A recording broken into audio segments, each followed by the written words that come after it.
Hello, everyone. Again, hello again, everyone. Greetings.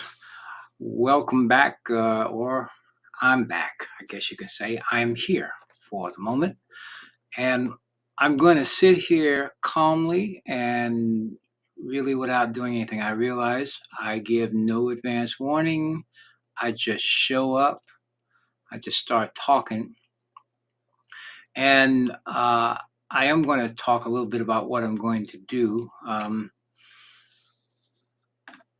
I've prepared a few things, and there are other things that I wish to share. At some point in time, it'll be part of my routine, and it'll be a lot more, let us say, polished, you might say. Well, polished from my standpoint. I'd like to make this a lot more glitzy, and that takes a whole bunch of time and a whole bunch of caring. And I guess I don't know about the time part, but maybe I don't care that much. I'd like it to happen, but I'd like to do it. But and I'll take the butt off at some point in time. Yet I am here, and before I went on, I prepared a few things. So I'm getting more astute or more connected to the process that's involved here in terms of sharing. What's my raison d'être? My reason for doing all of this stuff. Uh, Here's my purpose. My purpose is that by the time you're done listening, watching, we're done visiting with each other, you feel a little bit better, not only about the situation around you, but about yourself, especially about yourself, especially about life. What most of our society, from my point of view, from my in my observation, is missing is the fact is to have a good life, to have a positive change, to make a positive change.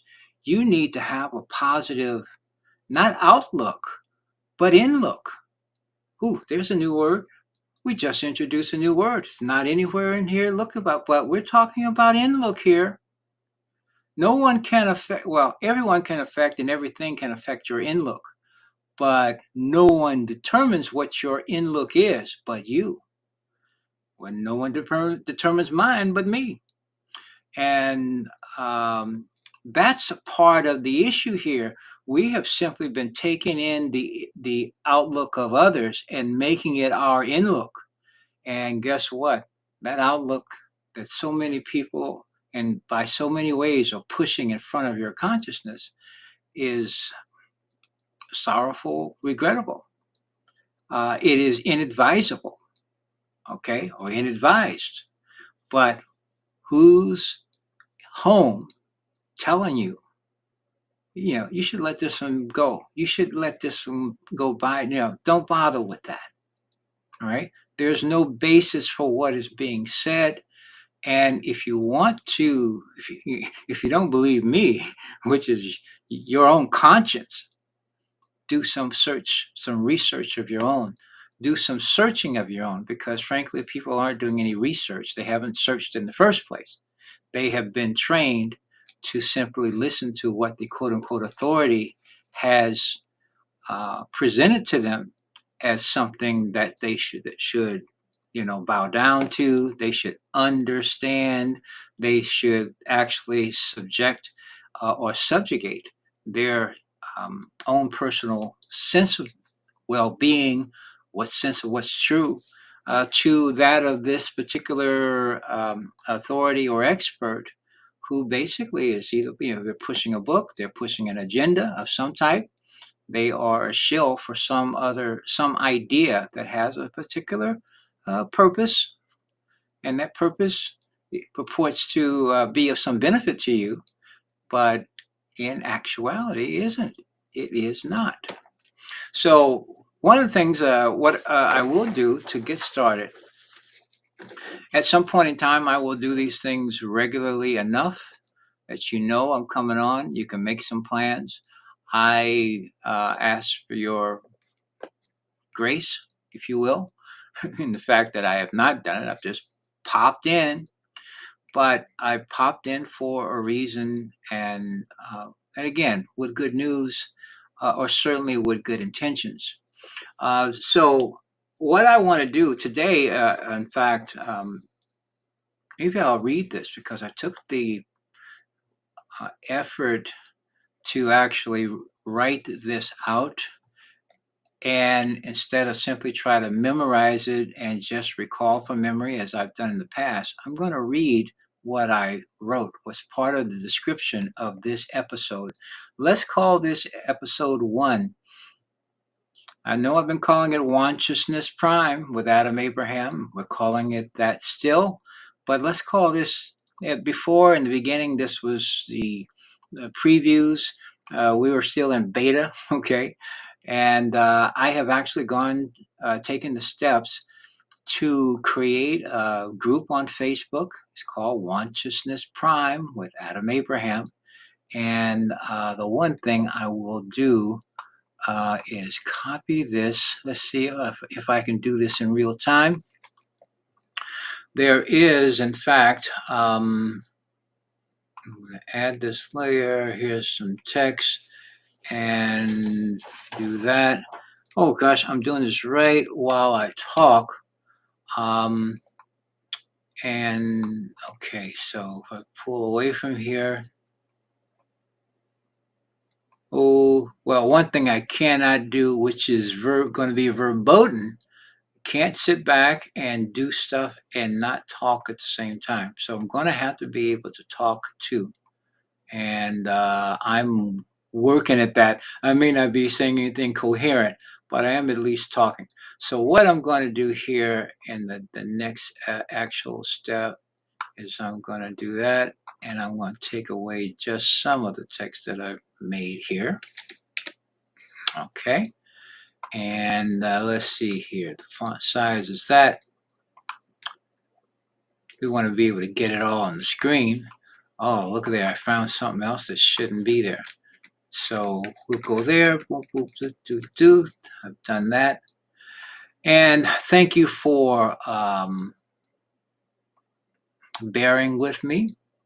However, all of that effort was to do that, to be able to add a link for the Consciousness, the Consciousness Prime community, the Consciousness Prime with Adam Abraham group, or page. That's what it is. This is a page. This isn't a group. Maybe I need to do something else to do a group. I'm just thinking this through. That's all I'm doing. I'm just thinking this through. But there it is. I have it there, and I'll leave it there and move on. So here, I'm going to read what I wrote, and then we're going to cover some things. First of all, the circle of life, riches of the spirit, and the economic and intergenerational power of the heart. Intergenerational power of the heart. Do you see me doing this emphasis here? I should kind of throw my head at you there. Intergenerational power of the heart. A new wealth building method is available and has always been, that is not dependent on current standard practices. It is based on and uses spiritual capital, the bank of the infinite, which all have access to if they use their key. Did you like that? The bank of the infinite. This is where we're talking about drawing our value and our power and our worth from. This is the real money of life. Okay? We have been chasing money that is devoid of consciousness, first of all, or I might say it is consciousness of the narrowest of bandwidths. Okay, it's wide enough to actually, I'll say, benefit the people that manipulate it. So continuing, blockchain technology combined with thinking, with thinking that is described above has made a previously incomprehensible idea now possible. A previously incomprehensible idea is now possible. Now, whether it happens or not, secondary, not the point. It's previously was incomprehensible for reasons that I can articulate, some of which we'll cover here, and some which we will cover in ongoing, not only episodes of this program, but if you join me in what we're looking to do, is we will do this as we go along, as we continue to learn about life. And how do you show that you learned something about life? You do it by exercises, you do it by experiments, you do it by taking a hypothesis, for example, some people will say a hypothesis, but a hypothesis. You'll take an idea, concept, you'll present some activity toward it, you'll give some energy toward it, you'll do some behaviors. And if it plays out the way you hypothesize, it's true. And not only is it true, it's reproducible. It can be done by anyone who does the same things, reliably done by the same things. That's what we're getting toward and going toward.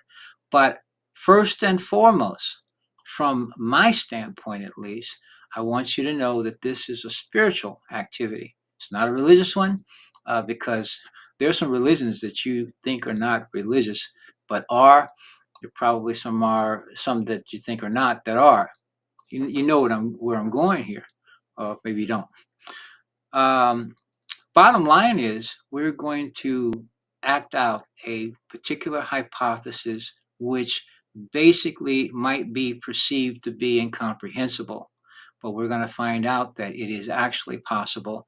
And if we acknowledge the possibility of it, then perhaps more and more people will actually embrace doing it. Okay, because ultimately it needs to be done, it needs to be conceived, it needs to be visualized. Anything new needs to be conceived, visualized. You might say believed in, for example, rationalize the process of rationalizing it is putting all the elements together to see how they fit. And ultimately, maybe the most important, but probably least regarded part of it is that one has to believe, not in necessarily in that, you got to believe in the idea, but you also have to believe in yourself. You have to know that you're going to follow through, that when you say you're going to do something, that you're going to do it. And who are you doing it for? You're going to be doing it for yourself. Okay, for one thing, when you benefit, others will benefit too. They will benefit by your example, first of all, because it's something that they can emulate. And part of that example is believing in themselves. Okay.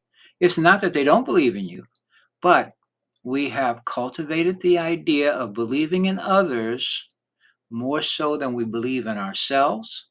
And actually the people that we are accustomed to believing in know less about the solution than we do. They have less power than we do, yet we don't know it. It's our habit. So we're in the process of establishing new habits, okay? Now, what was the next part of this? I talked about blockchain. You can decide for yourself whether it'll be plausible for you. He, meaning moi, also gives you a first look inside CoopInc, a family of integrated platforms that build spirit and wealth by heart-centered compound effort.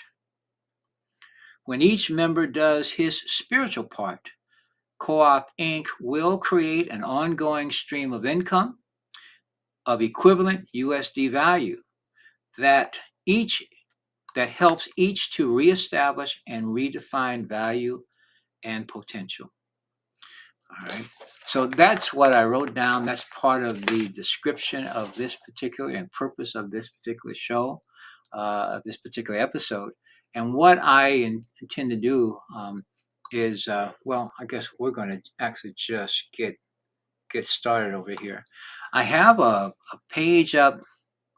I'm thinking for a moment what would be the next logical step to do. Typically, well, first of all, you've seen presentations that I've done about co-op 20, co-op crowd, a number of different names over the past year, in fact. You have also probably seen me talk about the cryptocurrency space. You've also perhaps seen me talk about value, because value is something that is actually, I'll call it immeasurable. So if and this is a place where I'm going to be using my hands, etc., as opposed to some graphics. That'll make this go a little smoother, I think. But I will be sharing my screen now. So essentially, we have a situation, we have a society wherein we have been accustomed to following, and you might even say pursuing something that's referred to as money. The whole idea of paying your way, of earning, well, what they say, a living, so to speak. I'm looking actually for a particular graphic now, and I may find it. I think I know where it is. But my point basically is that money has taken on what this thing, this idea, because money is basically just, I call it an idea construct, and it is a proxy for value.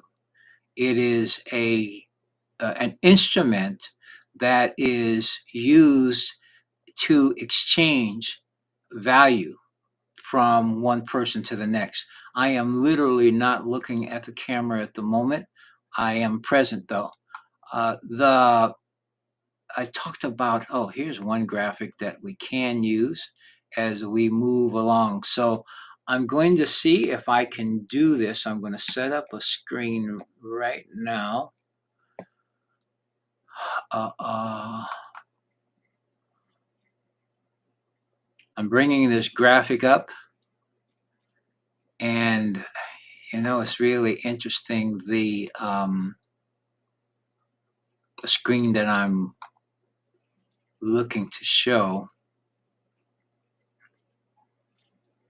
All right, so I'm going to show one thing here. Let's see what happens here. Oh, oh, oh, oh, oh, oh, oh, oh, oh, oh, oh. Oh, yeah, that's what that is. That's what I'm looking at, is a screen that here we go. So I'm going to move, and I know I've got audio because I can see myself there.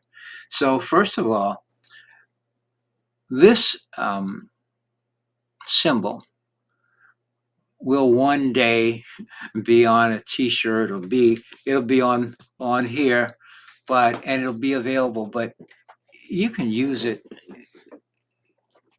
take it in, okay? Because this is what we have, what we consider a binary system, for example, where we've got zeros and ones. We have what we consider nothing and something. All right, there's the binariness of it all. But see, that nothing and something symbology and the meaning behind it is kind of off base. This is a more correct way of looking at things. And I'm saying it's more correct. I've given some thought to it, and it kind of came to me one day. But this is how we should be looking at ourselves. We should be looking at ourselves in relationship here as a one to a something, to an infinity. Okay. And in actuality, you could, I have two dots here, and I see, gosh, I'm happy that I can see that you can see my mouse, my cursor here. So you got these dots here, but these dots, You might even say this is yin and yang here, but this is the gateway, this is a means of interchange between the one that you see and the infinite example, the infinitude of possibilities associated with that one. And this infinitude you actually don't see. But in actuality, the infinity is what you are. The infinity is what I am. This is what life is, and we are life. And we can be, I'll give you an example. If I is what I'm saying plausible?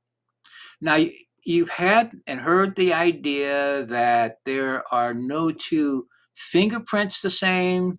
You heard the idea that there are no two, what, snowflakes? And all of the snowflakes that have existed, that can and do exist, and somehow someone has figured out that no two are the same. Well, if fingerprints aren't the same, if snowflakes aren't the same, it became real evident to me that there are no two lives that are the same. Every life is unique. And because it comes from an infinity, you could say there are 8 billion lives, that there are 8 billion souls that have form presently on this planet. But no two are the same. There are some that are very, very similar in their appearance, but ultimately, no two are the same in experience. No two. Each one is utterly unique. When you start, let that sink in. We're talking about pure uniqueness, absolute uniqueness of beingness, because we are from an infinity, an infinitude. I wrote down as we talked about wealth and value, and I talked about uh, uh, making a withdrawal from the bank of the infinite. So 8 billion for something that is infinite potential, and that infinite potential is demonstrated by 8 billion lives that are on this planet alone, that where no two are the same. No two streams of life experience from birth to outer passage are the same. We have overlap here and there experientially. We have overlap intellectually in mind, but ultimately, the inputs are going to be unique. The reactions, the interpretations are going to be unique, and therefore the output, because those output, the experience, is experienced over something called space and time. And so you put all those things together, there are no two experiences the same. And ultimately, when it gets down to who do you listen to, I listen to a voice that comes from within. I listen to my heart. This is why I'm talking now. I'm talking about something, and going to be presenting something. We can change our story. I didn't say we can change history, his story, but we can change ours. However, we can't change our story by listening to someone else or allowing someone else to dictate or overly suggest what we ought to be thinking and what we ought to be doing. I don't dismiss others. I don't dismiss others' points of view. I respect. Well, I'm not going to say about reciprocity where I respect someone if they respect me. I send my respect out because that's what I um, expect to come back. That's what I'm looking for. That's my echolocation signal. Respect I send out for respect to return. When it doesn't return, I know, but it's got to be genuine going out. Many people have decided not to respect others, to be cynical, to be this, that, and the other. And then they're disappointed when that's what comes back to them, not realizing themselves as the source of it. Now, again, these are things. We can change those things. And these are some of these habits are some of the reasons why we have what we have. So one thing I'm going to do here, while you see you see the sign, the symbol, infinity to oneness, oneness and infinity. So I would call, and maybe what I will do is for people who listen to Onesciousness Prime or listen to my shows or care about the things that I'm going to be sharing and will be sharing over this particular um, outlet, let's call it, is call you an infinite one. Infinite one. Hello, infinite one. From an infinite one to an infinite one. We have to begin to see ourselves differently, because unless we are the self that someone else has seen us as, okay, I'm talking about our parents, for example. They've seen us as whatever they've seen us as we've grown up. I'm talking about our education people. I'm talking about all the people that have come and been a part of our lives to get us to where we are, because they have said various things to us. They have interacted with us in certain ways, and some of those ways are actually highly erroneous. First of all, I'll just put it that way. Okay, highly regrettable, and in fact, in some cases, very, very, very not warranted. Let's put it that way. And yet, we took them in, and also when we take it in and we internalize it, we make it part of our own sense of ourself, our own sense of what's possible. You got various groups of people that are being told various stories about themselves. And again, when they're told these stories, especially as children, they're being told these stories by either parents. They're being told stories about their friends, etc., etc. And what are the parents doing? The parents are simply passing on what they were told.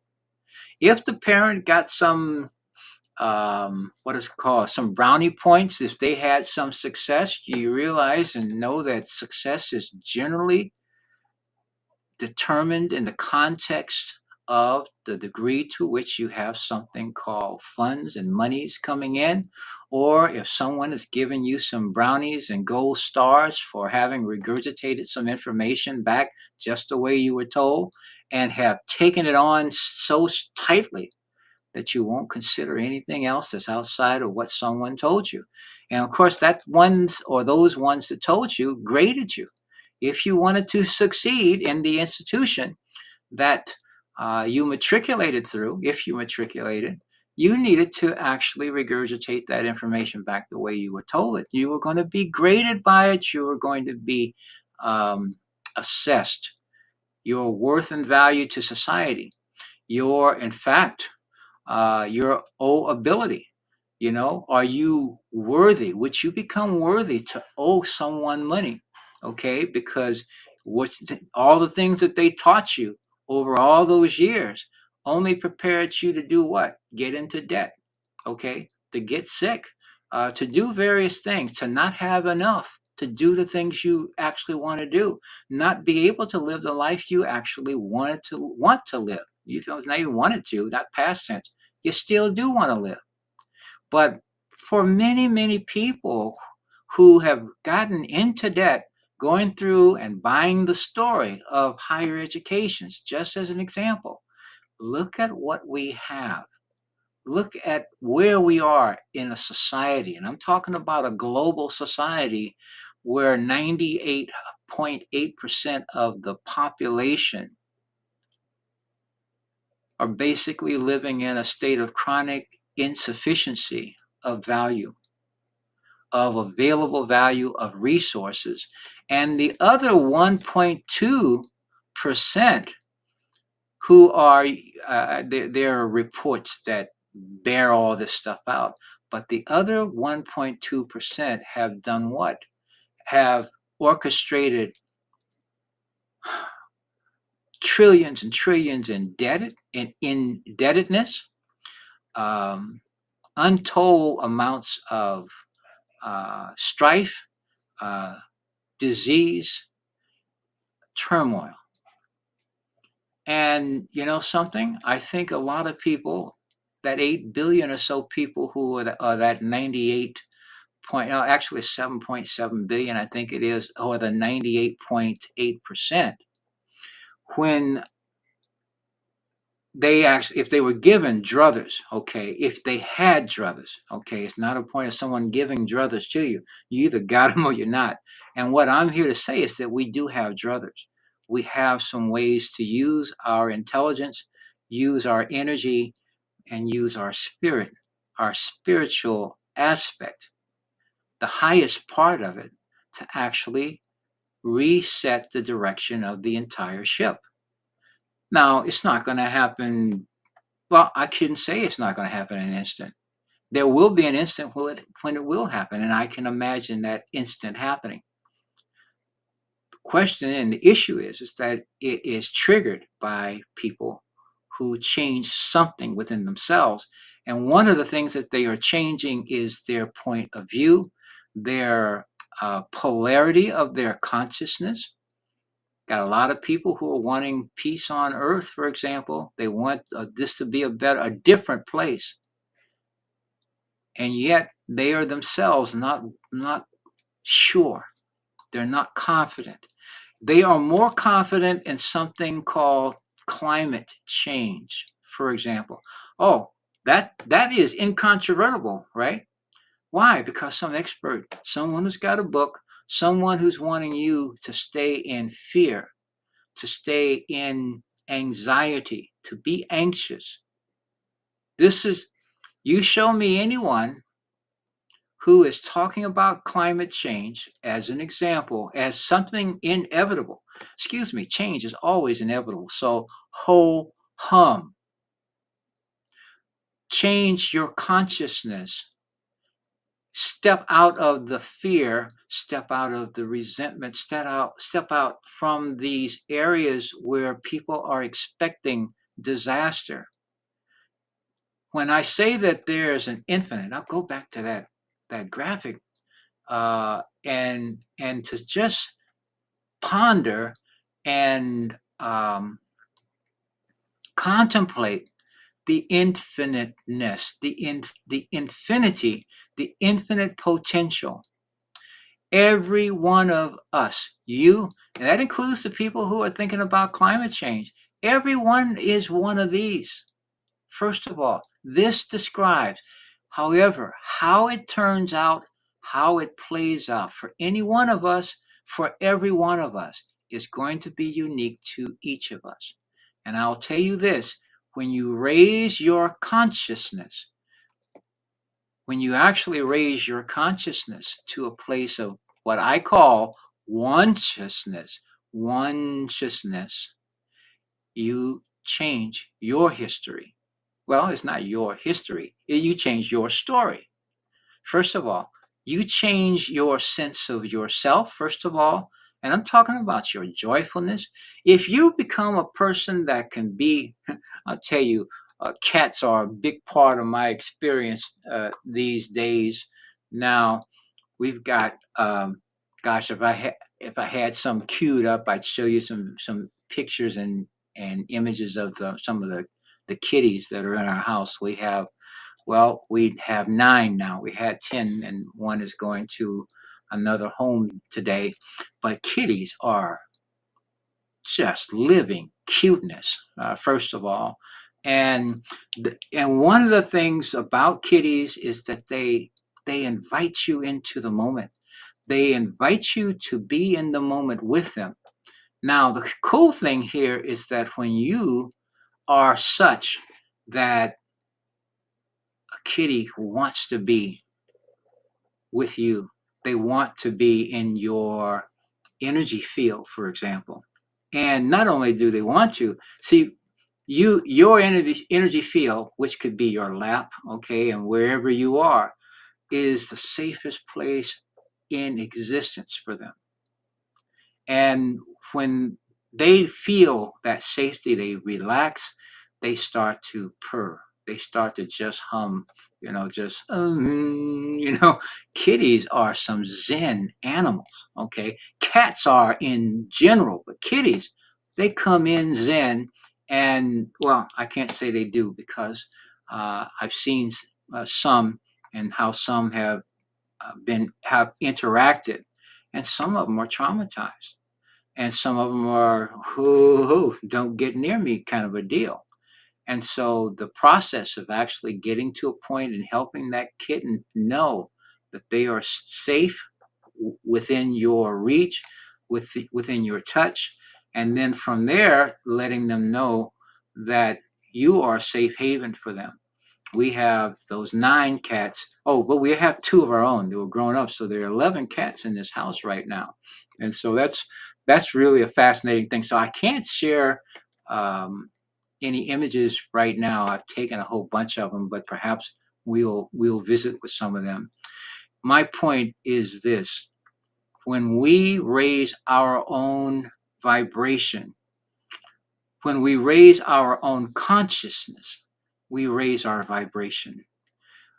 When we are in a state of fear, anxiety, resentment, any number of things, uh, these are chaotic and, relatively speaking, low vibration. Better way of describing it, a better analogy is in terms of the intensity of light, the intensity and the power of light. And so you literally, when I say low vibration, you're also talking about dimness of light. You can also talk about it in terms of your electromagnetic properties. Fear and anxiety, etc., are low electricity, low magnetism. And so when we want to, so first of all, you got low magnetism, so there's low ability to actually draw the experience that you actually want. Okay, there's low ability to it. There's even low inclination to think beyond what you already are familiar with. And so for me to be talking about or suggesting wealth, especially given people's habits, what they have earned, what they have achieved through their habits. And if you matriculated through a school of higher education, you got something called a degree, you did all this, and you were convinced now you had everything that you're going to need to make money. And what you basically did was to help someone else make it. And oftentimes you went into debt. And then our words didn't matter anymore. So people are spending a whole bunch of energy trying to get out of paying back a promise of a debt that they amassed. And this is a social consciousness. So when that consciousness takes hold or becomes a habit for enough people, you're going to have nothing but a lot of debt. Okay, and especially when you allow thieves to run the hen house called government. So you got all this stuff. We have all this stuff happening, but there are some truths that we are not acknowledging. Some people aren't even aware of, and that is part of what I want to do and talk about, because this can be changed, not by making someone else do something. They can be changed by each of us taking the lead. And again, I will say this in the sense that these are acts of consciousness, and the objective is to become and embrace and embody a state of one-chiousness. One-chiousness is a certain state of consciousness, but it's the one that basically will involve an increase in your light, an increase in your spirits, an increase in your vision of what's possible, where you start actually seeing the life that you want to live, okay? Not only now, but in the future. You know, one of the things, and I'm going to say something else I realize now. So I am entering my birth date celebration period. Yeah, and the reason I draw that out is that it's not a birthday for more. This to be my 72nd time around the sun, and I see my body changing. I see I'm experiencing the changes in my body. I do not think of myself as having an age. So that's why I start talking about times around the sun. It's a way and means of stepping out of the meaning that we tend to associate with um, with experiencing, with going through a life cycle on this planet. And see, so I'm processing a few other things when I do these um, visitations. Okay, I'll call this a visitation. I I have learned some things. I have sought to learn some things, which may or may not be evident sometimes from the looks of things, sometimes, but ultimately from the feeling of things. It's kind of where you know or you don't know. And one thing that I know is I don't know it all, but things that I have learned, I see a way that I can change my life now. I can change my life in the future. I can change future lives. And so I think one of the things to talk about relative to our present day culture compared to another way of looking at things, we tend to go around and we tend to act as though all that is known. Now let me back up. All that is knowable is known. And in fact, we tend to act as though if someone is an expert, they know all there is to know about a subject. I literally, when I was either in college or contemplating it and learning about the various degrees and stuff, the bachelor and the master and the PhD and stuff like that. I literally had the idea, or I kind of intellectually assumed this is that once you went through all these processes and you got it, or you could be called doctor, doctor this, doctor that, for whatever reason, whether it's a PhD or whether it's from a medical or whatever, it was that you knew all there was to know about the subject. I mean, how? Well, only a kid could think that up, right? And so you thought that, okay, I go through this, I jump through all these hoops, and I'm going to know all there is to know. I'm going to be able to do this, that, and the other, etc., etc. No, didn't turn out that way. I realized that was not the process. That was not the way. That was not, in fact, even the result. What and I did not finish. It's so funny. I did not finish college. I had the great idea, desire to be an architect, and I did go to school to become one, but I left in my junior year. I didn't finish, and for a lot of years, I actually wondered about that. I had second thoughts and misgivings and everything else, and see, all that's part of the process. That's all the psychological um, inertia that people have to work against. Is psychological, is cultural, is economic, is all those things, or is associated with all those ideas.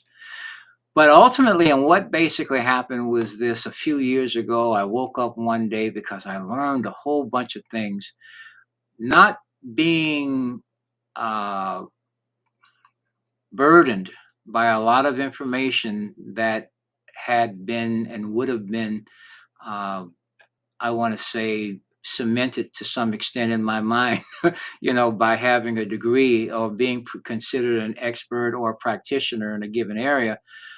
I was able to and free to learn things on my own and to research things and start to come to my own understanding about things.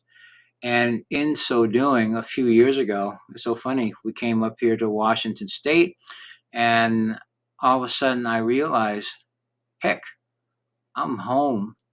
this is the home that I dreamed about 50 years ago, where I wanted to live and where I wanted to do certain things.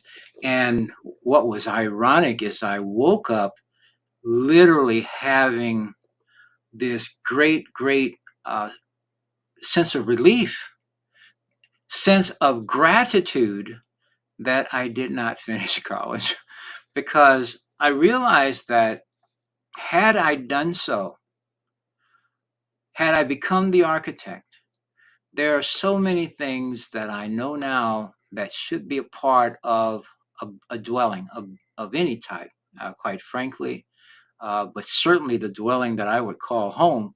But in having that such a dwelling that I would call home, I would build these elements into that dwelling, and it would make life much better for the occupant. And the point is that had I heard about these things while coming in and becoming the architect, the latter day Frank Lloyd Wright, etc., very likely I would have been poo-pooing and dismissing these very ideas, which are so valuable and which people are paying a great price for their absence today. And it's not simply an absence of their presence in their domiciles, in their homes.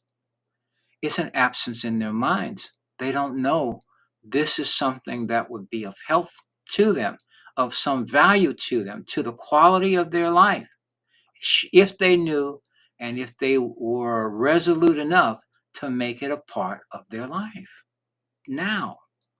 And in fact, there are things that would go on a house. There would be things that can be incorporated into a home. And all of a sudden, I wanted to do those things again because I know how cool it would be, not only as a designer, as a spark to make these things happen or to encourage them to happen, but it's the effect it would have on the lives of each person, whether they knew it or not, who actually benefited from it. My vortex generators, which we have at presidentwater.co, are the same things, the same type of things. Every time someone puts a vortex unit on their home, whether it's on their line or whether it's on a farm, whether it's if they're conditioning their water with a vortex generator, they are improving the quality of that water through the motion state of that water. Now, I'm saying this after watching or seeing, I did a search. We're in the process of designing and introducing some new vortex generators, some smaller ones. We're going to be breaking some new ground. And I'm looking around for a sample that is somewhere in front of me and hiding. Uh, if it was in plain sight, I would see it. But here it is. This is a sample of a vortex generator, a new one, that we are about to launch. I'm working out some details on the ends of these things, for one thing, and getting the thread pattern just right. Because if those thread patterns aren't just right, they're going to be problems. So this is the new design. This will go on a half-inch line, and that half-inch line can be on a shower head. It can be under a sink, and it can be on a garden hose. They will be in an opaque white. They will be in black, and they'll also be available in a chrome plated version. But these are ABS. These are ABS body plastics. They will replace this little thing. I'm kind of going here and there, so to speak, but it's all in a flow. This is something we made this some years ago. And this is also ABS. This is black. This is the same size thread. And this is the head that's going to be on the new one with that body that you just saw. We redesigned that head. So different head, we've redesigned it and with a body. but it'll be a little slightly longer, but it'll go on the same one. I'm not having the same level of compatibility on this thread pattern as I'm having with this. So this, we've got to modify the design, print this out again, and do another test. But we are in the process of doing this. I'll be making more announcements about this. So telling the story, okay? I'm writing some copy about this, and some people refer to this as structured or water structuring devices. We've not been uh, so enamored with the term. We call them vortex generators, and we call them vortex generators for the simple fact that they literally do create this vortical movement. A vortical movement is basically an act of nature. It's not us uh, trying to make it happen by force. We're simply putting something in some elements inside these. You can see this is the female side of this. Ooh, hello, whoa! Don't know my own strength there. This is the male side. This is the female side, and the body will be in here. And then there's some elements inside here. And when the water passes through this thing, it goes through some serious action, and to the point where it's directional. So the waters will come in this way and come out this way, but the water's going to be in a different state. Now, I say all this to say that I'm doing descriptions of this. I'm designing they're going to be in boxes. And I'm also going to tell you this is that they're going to be at a price point that is groundbreaking. There are no devices of this type. This plastic has a low coefficient of friction, and therefore, while it's not like ice and it's not cold, it is slippery.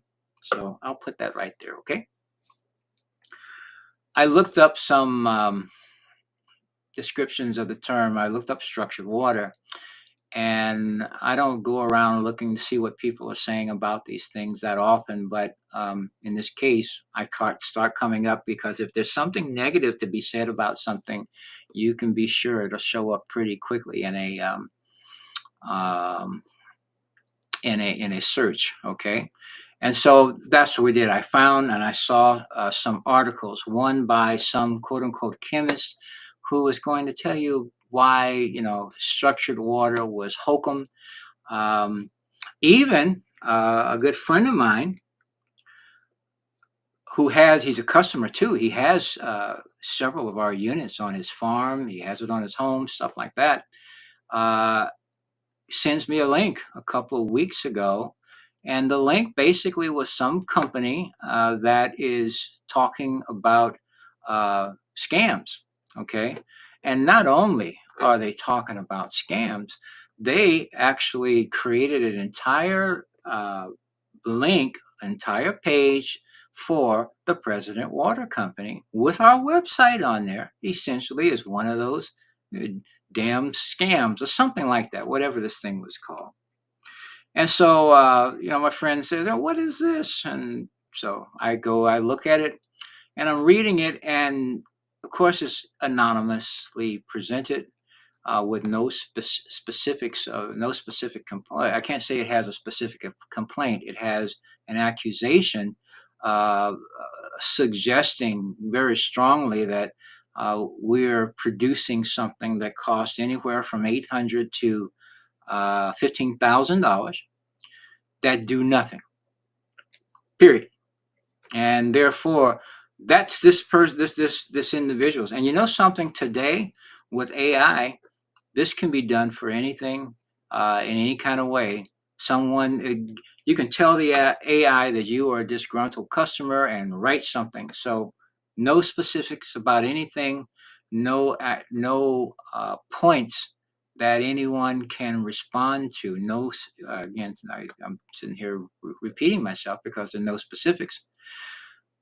But I saw this years and years ago when there was something called about pseudoscience, same type of situation. And here's my point. Vortex generators they do something that's very, very specific, and they fix a problem. Evidence is that people who have the problem beforehand find themselves without it afterwards. If you don't have that problem that you used to have all the time after putting this in, then it worked. Okay, first of all, that's the simple part of it. But it's the how, which is sometimes mysterious, but on the other hand, it is also just as fundamental. When you realize that motion exists in everything at all times, even the things that are involved that we don't want to be experiencing, motion is involved. Sometimes that motion is very slow, sometimes that motion is very abrupt, but it is a trend of motion all the same. And so that is a given. When you put a vortex unit on a line, you absolutely and without any equivocation change that motion state. You take an unordered, chaotic, random movement, and I'm using my hands now, and the movement may be way much, much, much, much, much slower than that. And yet, over the course of 24 hours or the course of 30 days, whatever, the difference is palpable, and to the point where you've got to do some working, you got to apply some elbow grease, you got to be doing some things to mitigate that. All right. But motion is happening nonetheless. Now, you got a water volume that has all of this stuff in it, and it's just doing this as it's passing through that water volume. It's moving on, but it's doing that. And we put this vortex unit on the line. You cut the line, and you put this vortex unit on, and it's got these things inside it. And what's going to happen is that it's going to cause an immediate change in the motion dynamics and also the work that is done on everything that is in that water, in the same way that a tornado, when it touches ground, it tears up virtually everything, that it allows a recombination of the reality to occur. And it happens very quickly. But instead of doing this going through the line, okay, the way it happens now and all this chaos and everything else, it's happening quickly. It's happening fast, and it is orchestrated. It is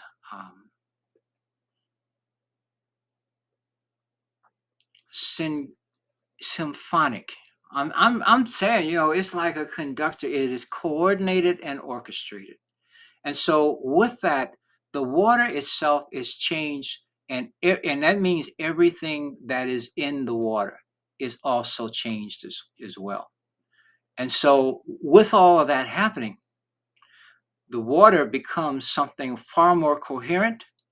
We find, for example, that there's more oxygen available in the water. This is what's called dissolved oxygen. The electrical properties of the water, is particularly the negative ions, a negative charge state of the water. I'll give you a between you and me, when you're looking at cancer conditions, trying to think of the doctor's name. Can't think of it right now. It'll come to me. But he wrote a book about this because he's in the title of the book is Healing is Voltage. Okay. He's talking about healing being a product of voltage state, the state of voltage conditions. And the particular voltage conditions that he's talking about, as far as healing is concerned, is negative, is electrons. Now, in addition to that, I keep playing around with his name, but when I get back to this, when you have a condition that is not healthy, so to speak, chronically ill, you're going to find that the voltage state is primarily positive. We would think that, gee, it's a positive voltage state. Positive in this particular case, in this situation, is not a good thing. Negative dominance, where the net of it is negative. Having a positive voltage state doesn't mean there's no negative, but it means you don't have enough of it. Having a negative voltage state doesn't mean it's not positive. Okay. In fact, you've got a better chance of it being in a healthy state if it is net negative dominant. Okay. So now, one thing I'm going to do, I'm happy to say I have an audience. Thank you. I can see that I'm being seen, and I'm seeing that someone else has been there. However, I'm realizing I'm going to need to take a break for a minute, 3 minutes. So I'm going to. I need to actually create something that all I'm going to do is just mute my mic, and I'll be back in 3 minutes. Thank you so much. I know what I'll do. I'll do this. Just, I'm trying to figure this out. Okay, too. All right, be right back.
All right.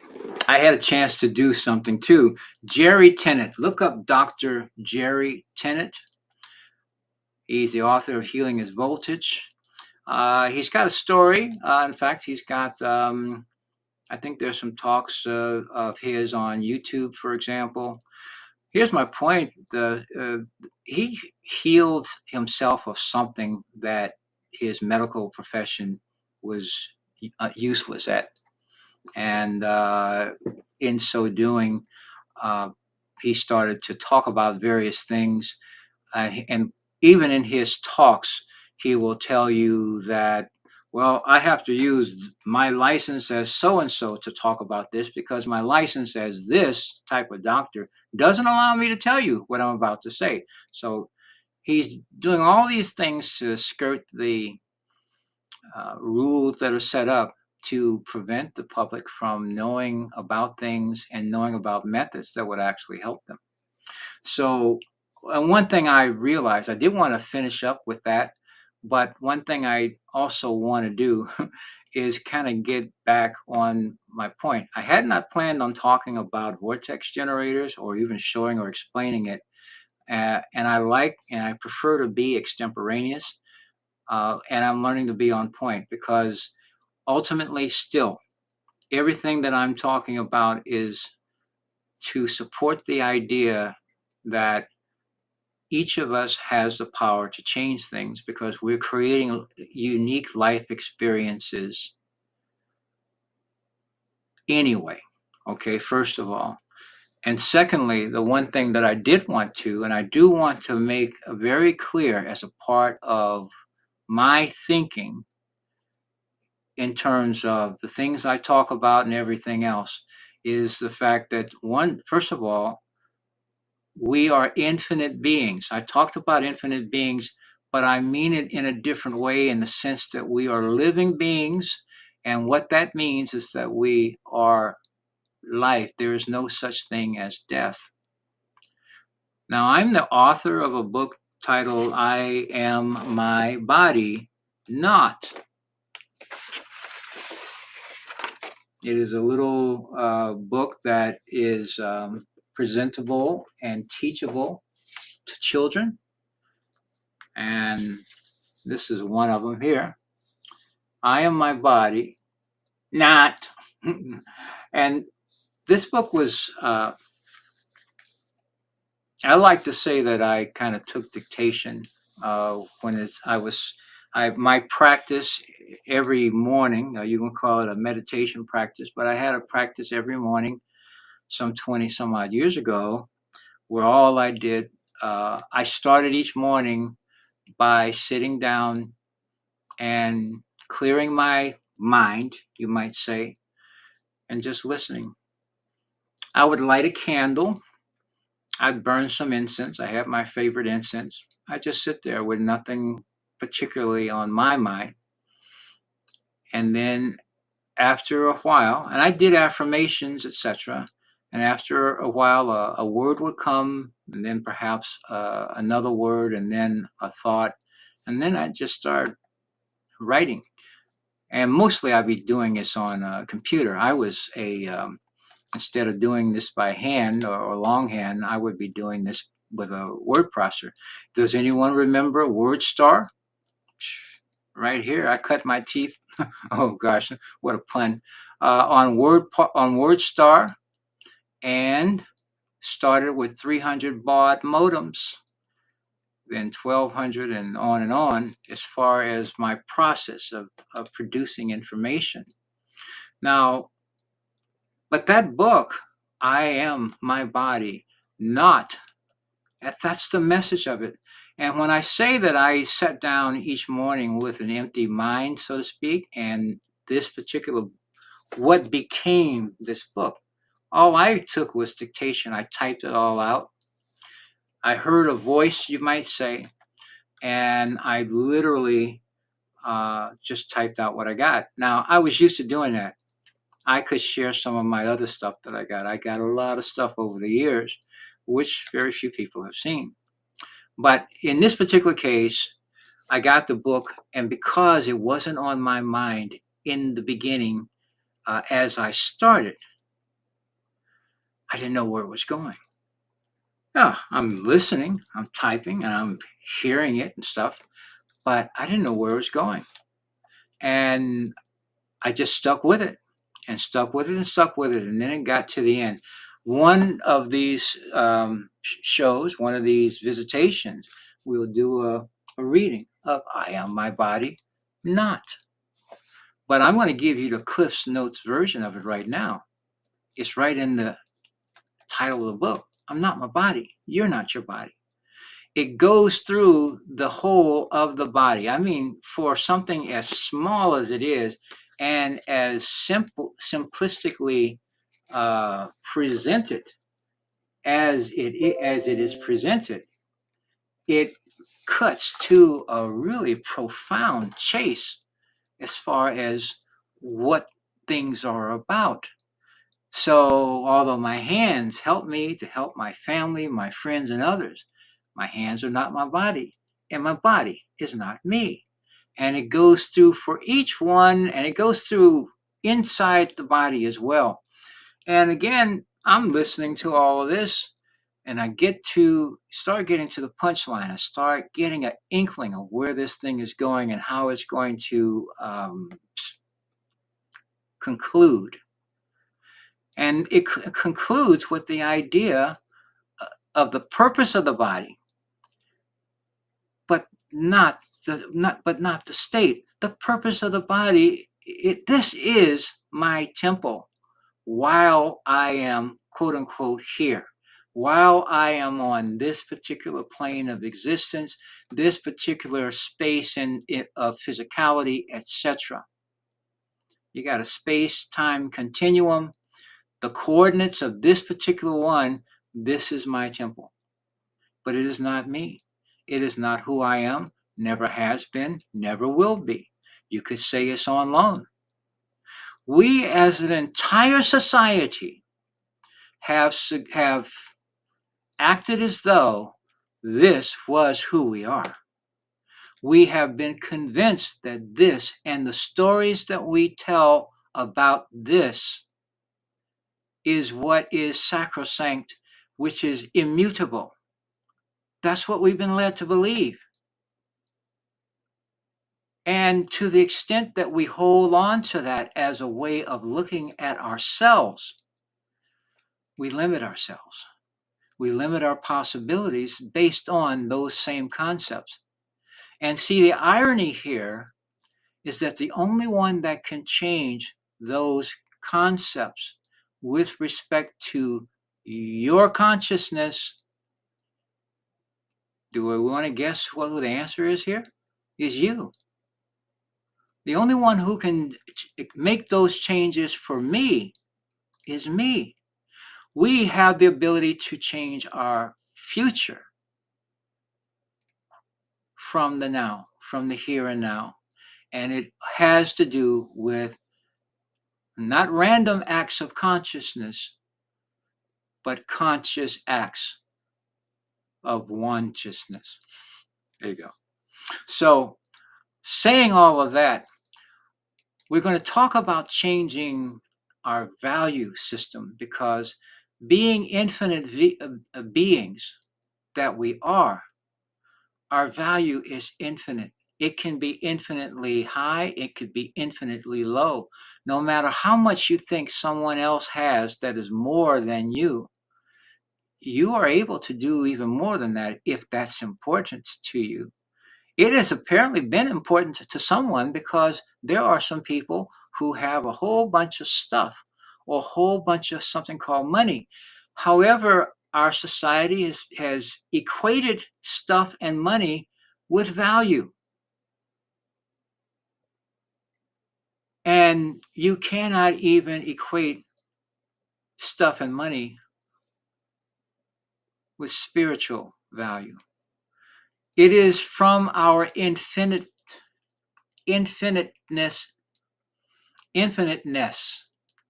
is from our infiniteness that we create everything that we create, even if we don't like what we're creating, if we don't like what we're seeing, if we don't like what we're even thinking is possible for us or for others. It still comes from the infinite part of who we are. Now, on the other hand, when we're thinking that our options are just here, just consider this a box, all right? And this is where our options are, but we are actually infinite beings. See how we are limiting ourselves if we're not willing to not simply think outside of this box, but to think in areas of our infiniteness that involve what we want to experience in life. And the vast majority of people on our planet right now, who are we? Keep up the good work. Thank you very much. 13 minutes ago. I appreciate that. We are infinite beings. We are able. And this is a I'm coming upon to talk about the way that each can change their life in a profound way by exercising their spiritual aspect. When we exercise our spiritual aspect, when we exercise it, it gets stronger and it becomes akin to making our light grow. But it also allows us, it doesn't allow us, it causes our spirits to rise. A lot of people want peace and they're in a low spiritual state. They're not sure. They're concerned about climate change. They're concerned about, they have fears about various things. And the things that they tend not to talk about is that they don't have the value assets necessary based on our social and our financial conventions. They don't have sufficient value assets necessary to actually implement the things, the initiatives that they want to initiate. They want to and need to go to ask someone. They need to go to a crowdfunding site. They need to go to a quote unquote angel investor type who, oftentimes want to simply, want to know when they get their stuff back, or if they don't see that, or how can they control it, or how can they just say no to this. All right. You find oftentimes that people who have a lot of available resources or a lot of influence over those available resources are oftentimes disinclined to put funds into areas or into people who have ideas that would actually change the situation meaningfully.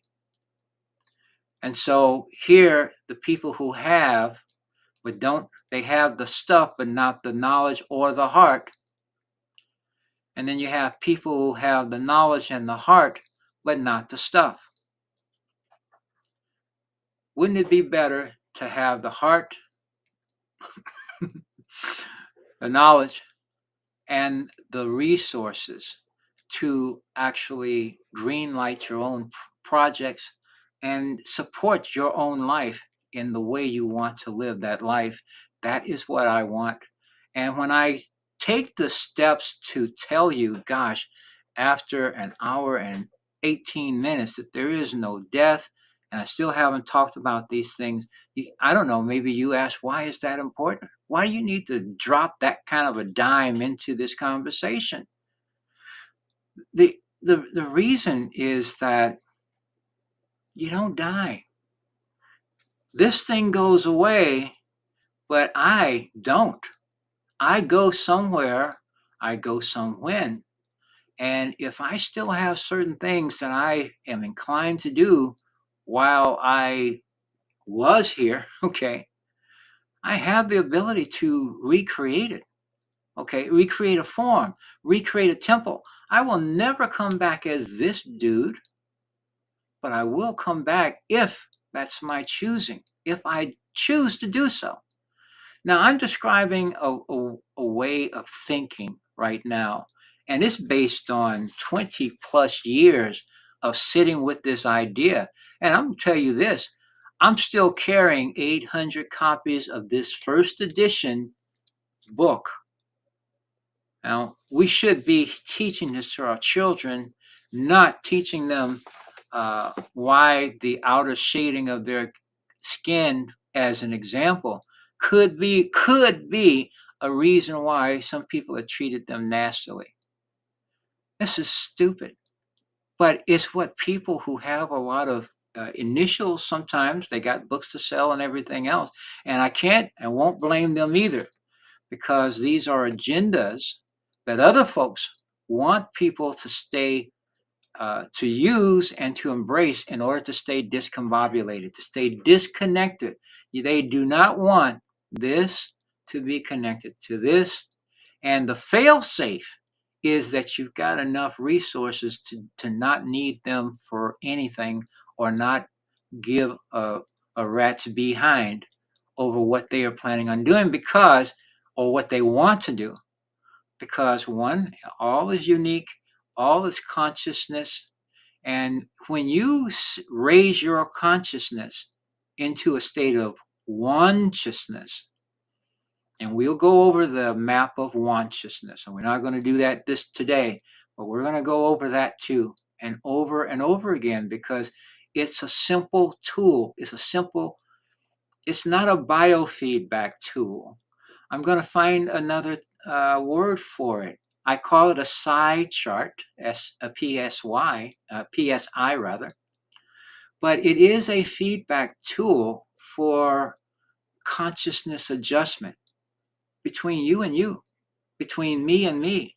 I look at mine, well, and it's not something you got to sit there and focus on and, to the point of falling asleep looking at. You can look at it and pretty much instantly get a reading, get feedback on where you are in consciousness, where you habituate, where your habits are. Are you quick to anger and slow to forgive, as an example? Slow to trust? Are you partisan to the extent that you have to have someone be wrong for you to be on your group to be right, for example? Are you so sent on the inequality of yourself or others relative to you, to the point that um, no one's got any solutions? The other side or your side, if we're taking sides, you know, we're used to having winners and losers, but it's possible to have winners and winners. But you got to do things a certain way. So everything we're about to say and do from here on is about that. Well, it's everything we've said up until this point. All of it is about that. And to talk about the fact that there is no death, to introduce the idea. Let's presume that this becomes a movement, what I'm about to talk about, or whether you catch this in another time I'm talking about it, but hopefully you catch it now. Let's say this becomes a movement, and people are doing this all over the world. They are they are converting some of their infinitude, some of their infiniteness into good cheer, into harmonious interactions with each other, inviting people to empower themselves financially as well as spiritually. And see, there is no as well as. There is financially and spiritually. More so, there is spiritually and financially. We have, and I one of the graphics that I was unable to locate was one that basically showed, I bet it's right here somewhere. Here I'm looking to the side again because I've got that image where the one and the infinite sign was, but I think I have this, and I may not. Oh, but guess what? I do. So here's an image I will show you. Not here, not there, not everywhere. Yeah, here. It's right here.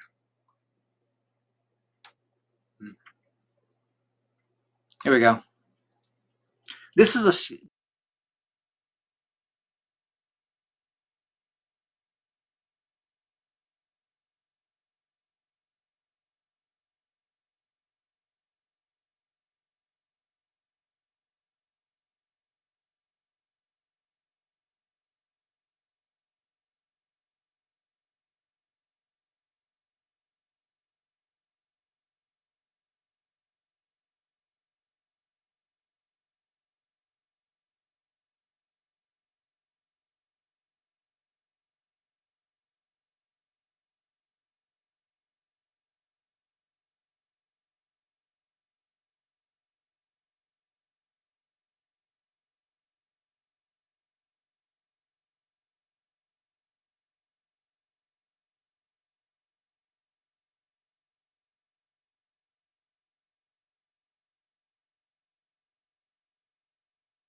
So you saw the image.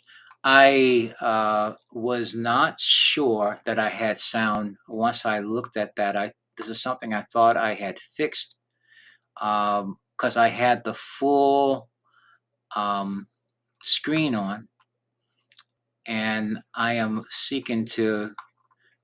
Um, I'm analyzing the screen as I go. I know how to fix what I am concerned with. I'm going to add a new layer, and I'm going to do this, not a media share. I'm going to do this right here, and there I am. So I'm adding that to, and I'm going to pull this all down here. Okay. Oh, um, sorry for the. I'm not. Well, don't let me apologize. Let me just learn how to do this better. I want to move this. I want to hide it. No, I don't want to hide it. Okay, sorry about. Well, I am. One part of me is wanting to say I'm sorry. So, but I don't want it. I'm not sorry.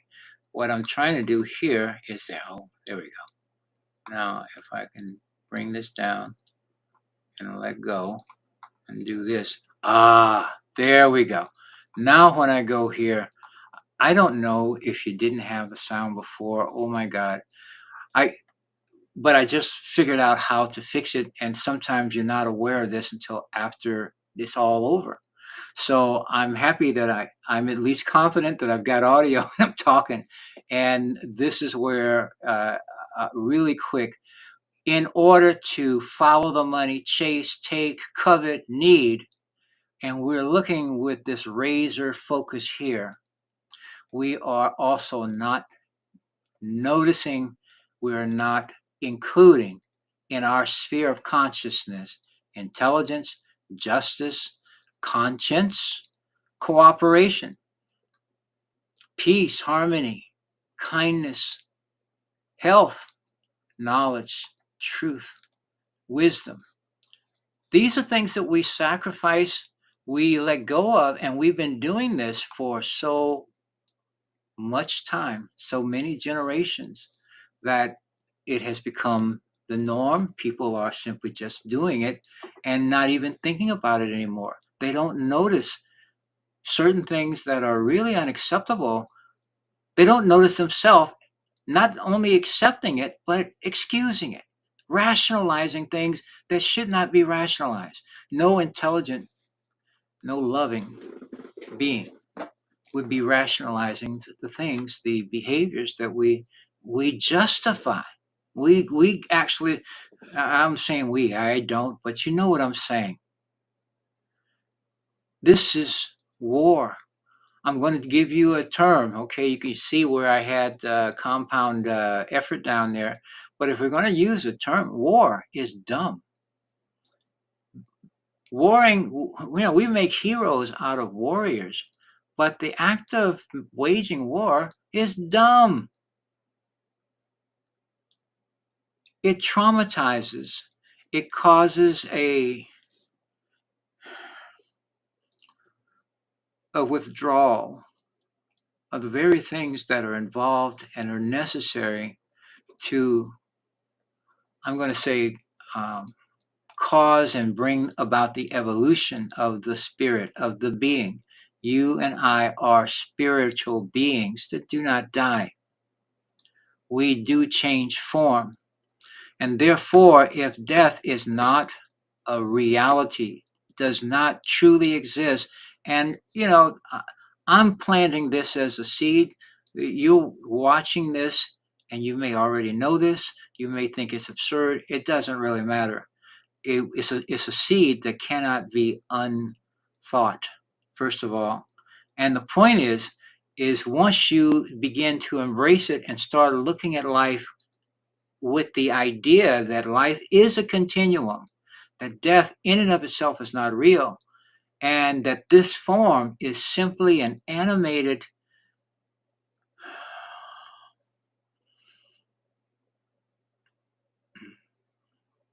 an animated expression of earthly matter.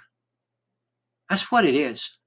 It is animated by the being that I am, the immortal, infinite being that I am, who is creating a unique life stream, a unique life experience.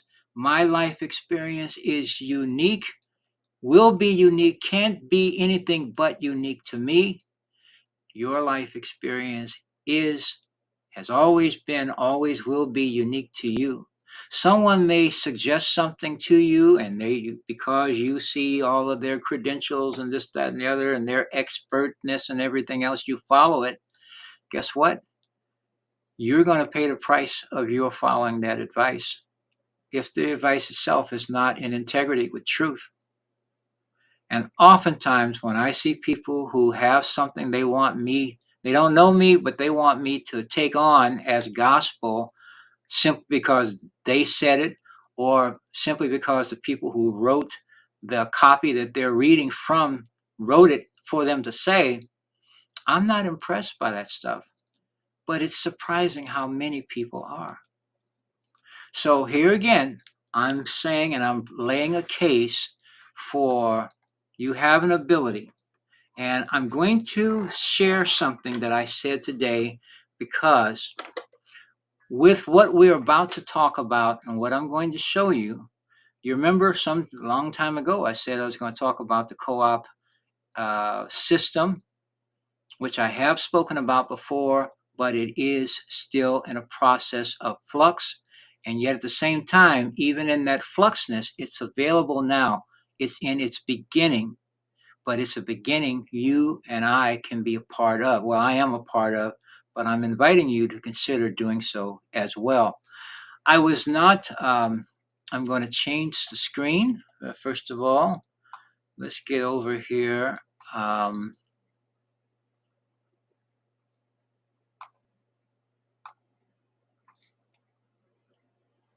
all right, so now, so I'm going to make this go down. I'm going to make this. For the last few of my sessions, the man who created this system, whose name is David Rosen, and I'm going to bring up the screen here shortly. Here we go. I'll do it transitionally. So this is the system that David Rosen created. And first of all, this is the first look at this system. I think I may have discovered it yesterday that it had been put up, but this particular site is less than 2 or 3 days old. Okay, David Rosen has been uh, uh, building and introducing this platform, and it's all based on the principles of cooperation. Now, I will invite you at some point to see David's presentations and others that are also doing this. However, you won't hear anyone's presentation like this. I talk about matters of the spirit because, quite frankly, spirit is all that there is. Consciousness is all that there is. You can say God is all that there is. That would also apply to my way of looking at things. Oneness. That's why the word one'ciousness came into being. I'm the father of the word one'ciousness because it incorporates the concepts of interrelatedness, interconnectedness of all, with all, life. You and I are life, and we are connected to the source of life. We are expressions of the source of life. The source of life acts through us, no matter what we do. Okay? Now, here's the deal. If we are a society and we are of a consciousness to which that previous graphic applies, where we're following, chasing, coveting, taking, and needing money, so to speak, something called money, and ignoring all of these other things, then you start seeing why life is the way it is for the people who are doing it. We have a contribution, and I'm not saying people are doing this because they know they're doing it. Many people are doing this just because they have not seen it. They have not detached enough from it to see it for what it is. And the idea of money, most people have not thought about, quote unquote, making money any differently than they've become accustomed to doing it. Therefore, a lot of people are used to simply, going to a job. Now, I've got, for example, I've got a picture of someone on a big gerbil wheel, where you're not doing this, but you're running on this gerbil wheel.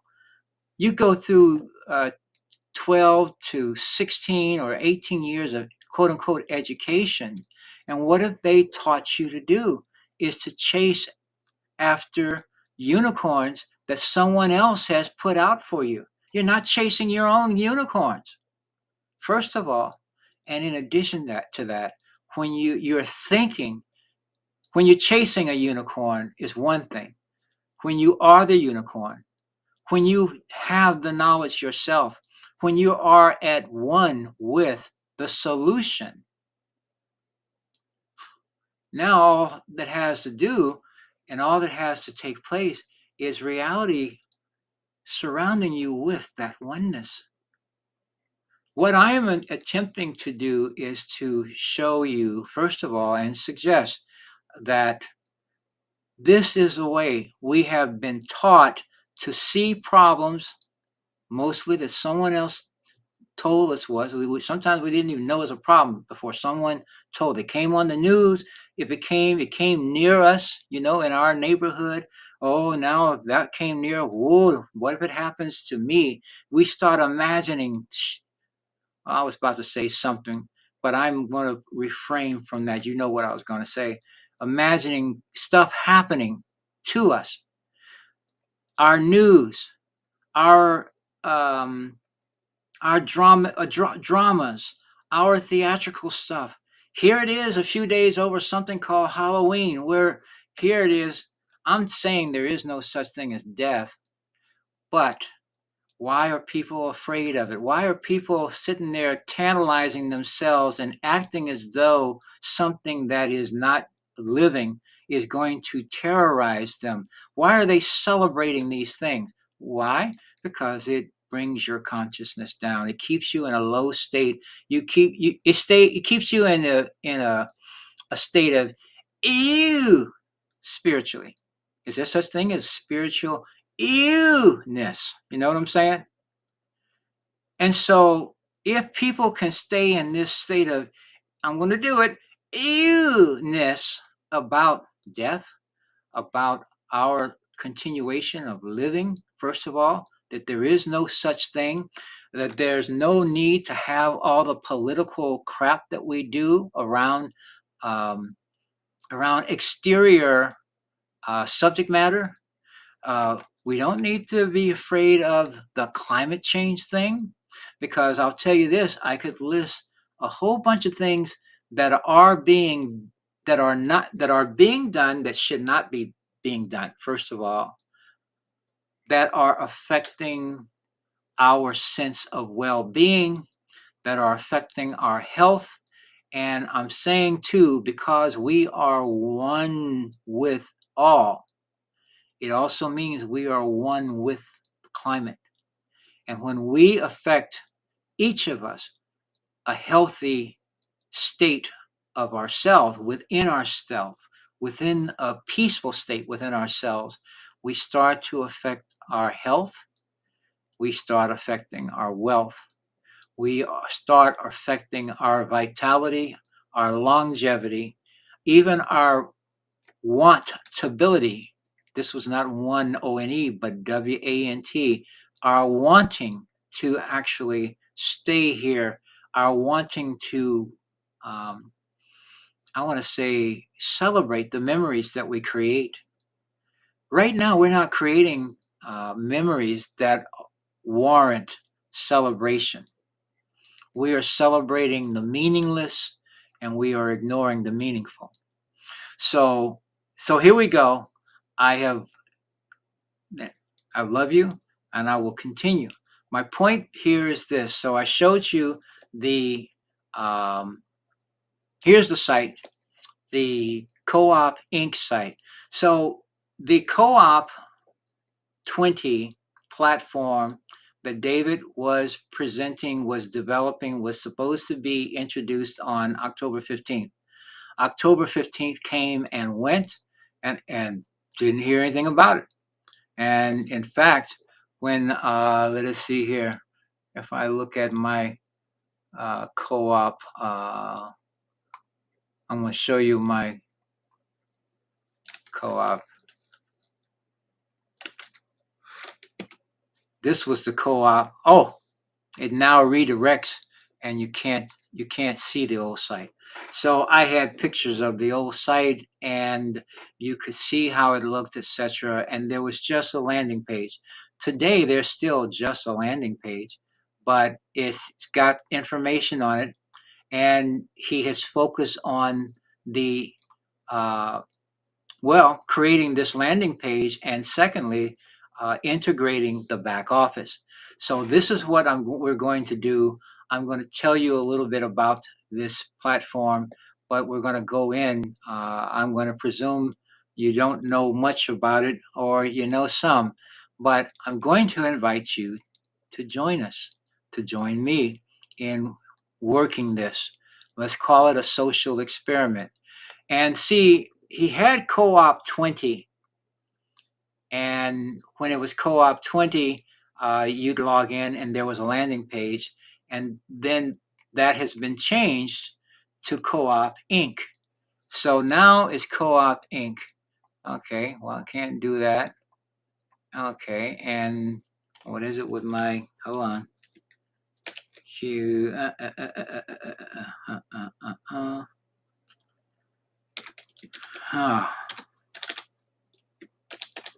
So I normally have this all saved, and I guess I didn't, or having it updated, but now it's updated.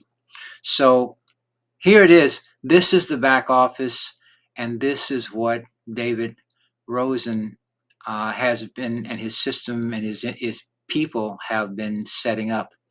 And this is the back office that you will receive or you will get. I will, now that I've got this and I know that I have audio, I can actually show this and know that I've got audio. Oh my goodness. So he has made some changes, and this is really profound in what he's got doing. And I will tell you this,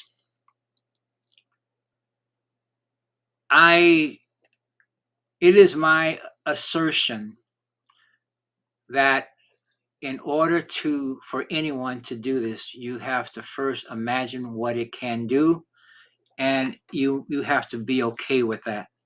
Now, when you realize that you and everyone can and does actually withdraw from the bank of infinity, then everything is possible. First of all, you need to live. You don't need to do anything. I guess you're free to live in the state of insufficiency as long as you want. There is no such thing as time. It'll be there. Insufficiency will be there as long as you're accepting of it, or as I am for that matter. And, I'm not saying this as a preacher, because I am setting things up right now to allow this connection to occur that I have resisted. I have wanted to do things, and I am doing it in a certain way even now. But I have wanted to do things and say things my particular way, even to the point that I would not say this and present this in the way that David Rosen or Greg Baldwin, both of whom I totally respect and hold in high regard for who they are and what they've done. The presentations that are given presently are focused on that graphic that I showed of following the money. It keeps people in the mindset of following the money. And or I'm saying it in that way. There'll always be a more perfect way to say anything. But the point basically is the point of assuming that once you succeed at obtaining the money, that all your problems go away, that you have succeeded. Success, because we are life, because we are living beings, success is not determined by the money we have or the stuff that we have. Success is determined by the degree to which we are aware of our oneness with all, with each other, our oneness with, you could say God, you can also say Allah. Gosh, the word Allah, you look at the word Allah, you take the last two off the end, and what does it say? All. Yeah, that's inclusive, baby. So, my point basically is this system exercises those qualities within each of us that requires that sense of oneness. It's about putting the tribe back together again, as opposed to being these disconnected, competing, I'm better than you are kinds of folks, or I'm worse than you are, whatever. It's about getting over the idea that some group is trying to do that. Oh, they want to do this, and oh, they. I listened to someone whine about that yesterday. When you know that there is no death, first of all, and you also realize that you succeed first by embracing your oneness with all, and then also being your authentic self, becoming yourself, honoring, loving yourself. And then what you give to yourself, you give to others. What you give to others, you give to yourself. These are things that are important that I do not hear from any other presentation that wherein the acquisition of something called money is considered a sign of success. So, with having said this, and you're seeing this back office, I will explain it. Maybe I'll explain it another day. Maybe I'll do it tomorrow, because this coming Monday, David Rosen is going to be doing a presentation, and he did do some announcements today. But what this system, what this platform does is unique, and it allows you to create not simply something that could be referred to as money. It allows you to convert value. You remember that infinite sign? Value is infinite, value is immeasurable. You decide what is valuable, and therefore you set the limits on what comes to you. You also determine how, mostly based on how we've been taught, what we become familiar with, but you determine how that value is converted into something that can be exchanged with others and how it comes to you. Now, I'm going to say one other thing that is relevant here and now. I talked about, um, okay, you're an immortal being. I'm talking about the fact that this is something that has relevance while you're here as well as after you're gone, but we're attempting to change. We're changing our ways of converting value into something that we can use to interact with each other. And if I had the screen on, you'd be able to see me moving my hands around and stuff like that. Here's the point to bring this home about life as a continuum, and about there is no death, for one thing. Since there is no death, you are a being, I am a being, and I will actually step over here, and I'll just give you this screen and give you just a little bit of visual me while I talk. We we are beings. We are immortal beings that to which the term death does not actually apply. Now, if you just take that for a moment and embrace it, and then you start seeing how we are tantalized by it, our crime shows and all of our different shows of relationship and everything, and people are encouraged to have this hard time with this idea of death. They go into grief and they stay in it. They choose not to live.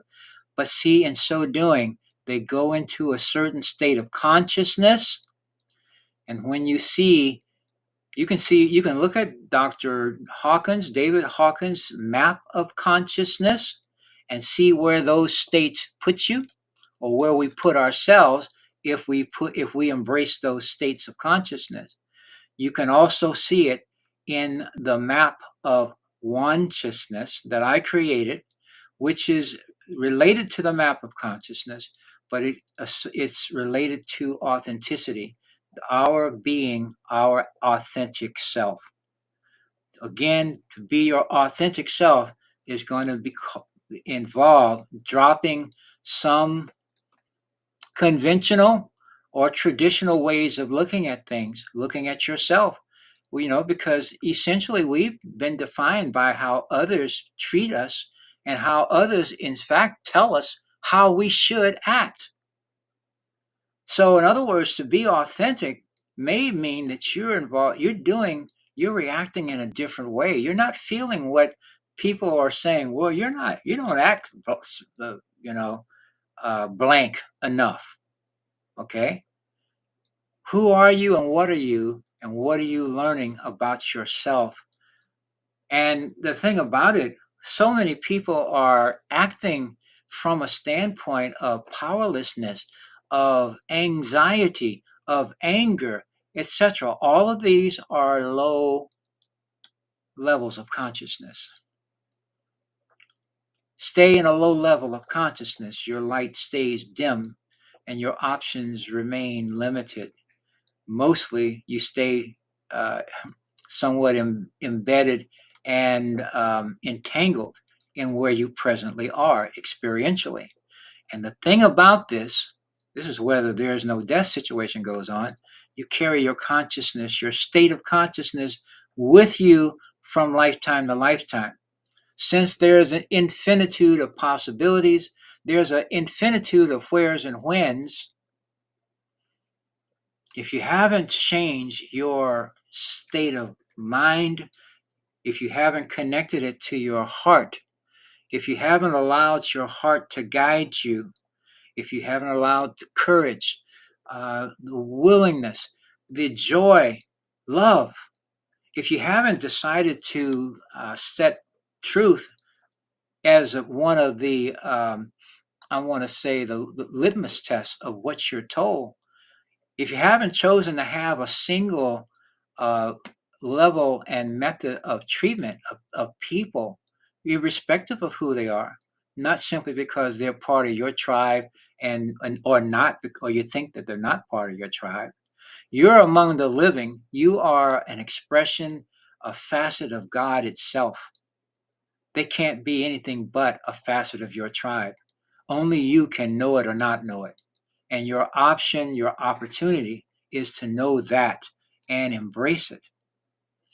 And the cool thing as it relates to this screen next to me is that it allows something possible that nothing else that I know can do.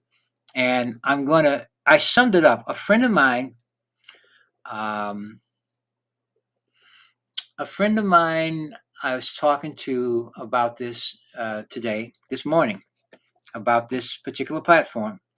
And I said something to describe it, and I decided that I was going to. I said, "Gee, this is so profound.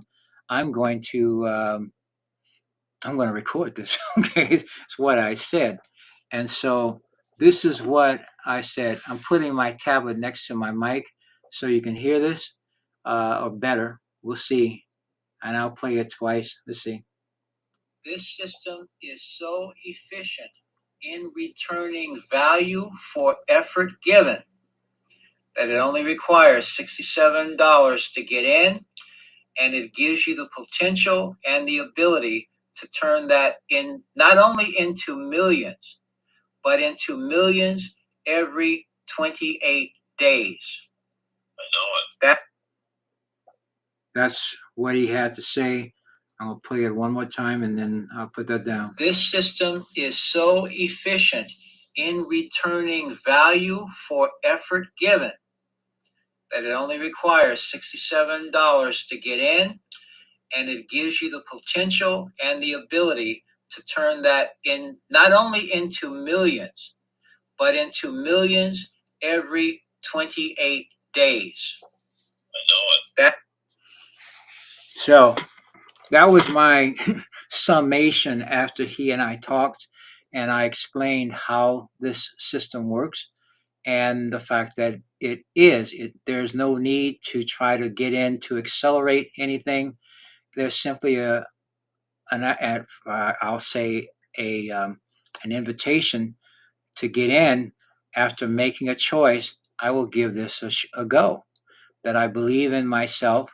I believe in the infinitude, so to speak, of creation.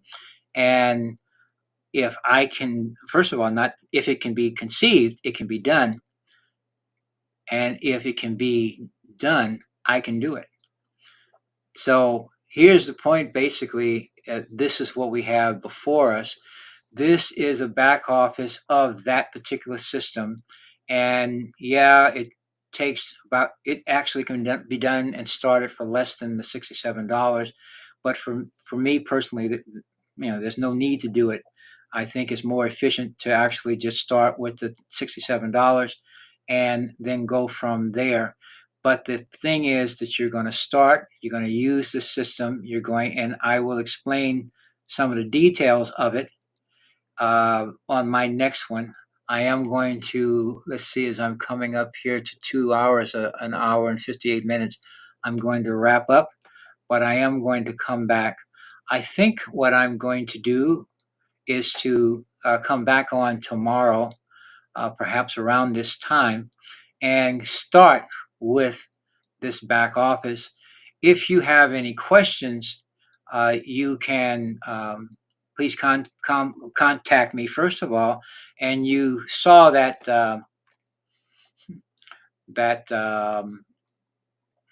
URL that I put up for the Facebook group. The one it's called Onesciousness Prime. I created that, but I haven't. There's no activity in there, but that's about to change.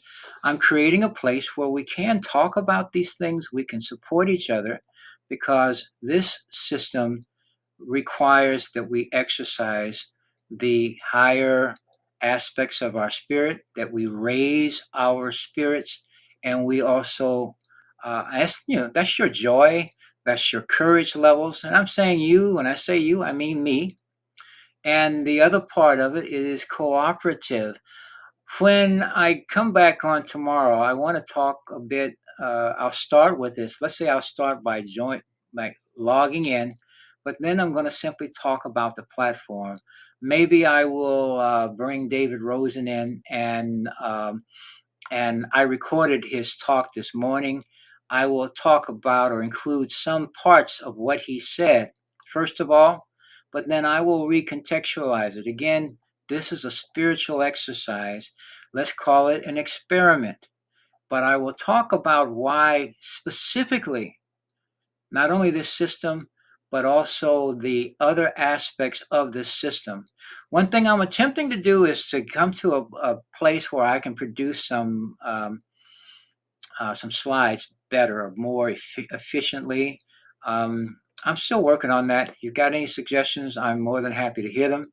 But this is history changing, or more so, this is our story changing. This puts the power of change on the most fundamental level in the, not in the hands, but in the heart of every individual.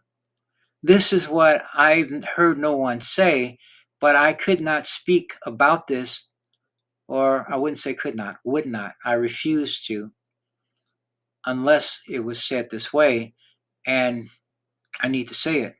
So at some point in time, I'll develop other material, but it doesn't matter. I need to say it, and the people who hear it, who feel it, who also resonate with that way, those are the ones I'm looking to join me.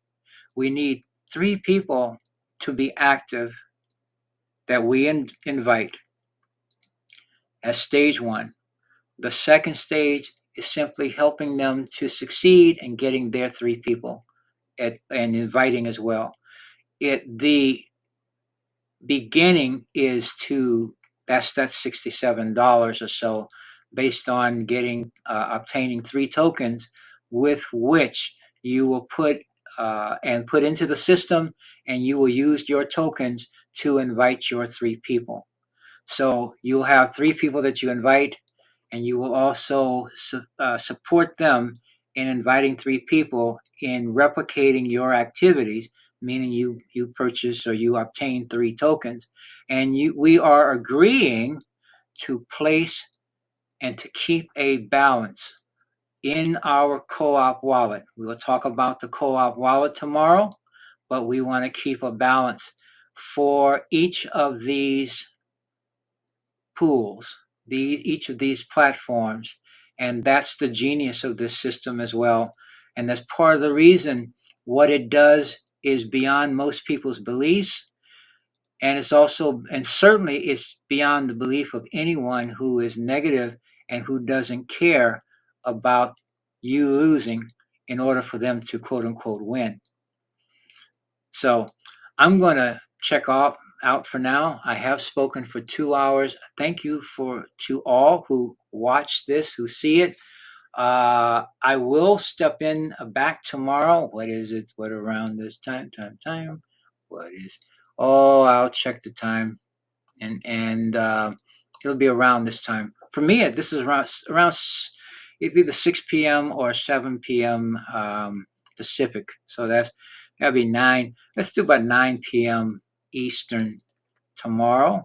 I'm going to check back in, and we're going to start where we're leaving off right now, with inside the Co-op Inc. Back office, and I'm going to explain why this is a way toward guys, I want to say in support of you. You're the lead on this. So many people want their money to speak for them, and they have no heart in what they're saying. If you don't have heart in this, don't bother, okay? But when you put your heart into this, when you put your heart into your own life, everything, everything improves. Not just your monetary situation, your entire life. I'm going for the whole enchilada, okay? Not and the real part of that, okay? So with that, I will check out. I will thank you. I know someone was watching the whole time for a long time. Thank you so much. I mean this from the bottom of my heart. And everyone that watches this, I welcome you. I invite you to join me. You can look in the notes and see the invitation link to Co-op Inc., my Co-op Inc. site, and it doesn't cost anything to join. But tomorrow we will go in together and just walk around. And then on Monday, David Rosen will give some more announcements about the site. And at the very least, with you understanding and agreeing and sharing my view, or we sharing the view that this is a spiritual exercise. This is an exercise in what can happen when people raise their spiritual consciousness and their spiritual intent, and they use what I call compound effort. What's possible? I I want to say think, but it will blow all of our minds in a really nice way. And our minds should be blown because it's about the heart. Anyway, with that, I will check out. Thanks so much. Until next time, peace, be well, be prosperous. Well, let us get started with it. And I love you all. All right. I'm still breathing.